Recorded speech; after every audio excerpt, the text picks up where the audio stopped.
আল্লাহ তাআলা বলেন ওই গভীর রজনীতে একবার যদি তুই আমি আল্লাহকে আল্লাহ বলে ডাক দাও, ফাইনামা তুওয়াল্লু ফাতাম্মা ওয়াজহুল্লাহ, এরে বান্দা ওই গভীর রজনীতে একবার যদি তুই আমি আল্লাহকে আল্লাহ বলে ডাক দাও, আমি আল্লাহর লয় নাই ক্ষয় নাই, হুয়াল হাইয়ুল কাইয়ুম।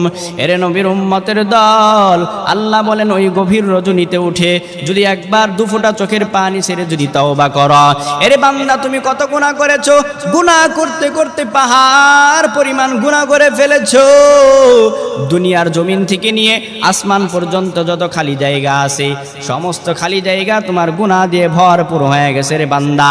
এরে বান্দা ওই গভীর রজনীতে উঠে দুরাকাত তাহাজ্জুদের নামাজ আদায় করে দুফোঁটা চোখের পানি ছেড়ে যদি মালিকের দরবারে তওবা করো, আল্লাহ তাআলা বলেন তোর চোখের পানি গালের নিচে আসার আগে জীবনের সব গুনাহগুলো মাফ।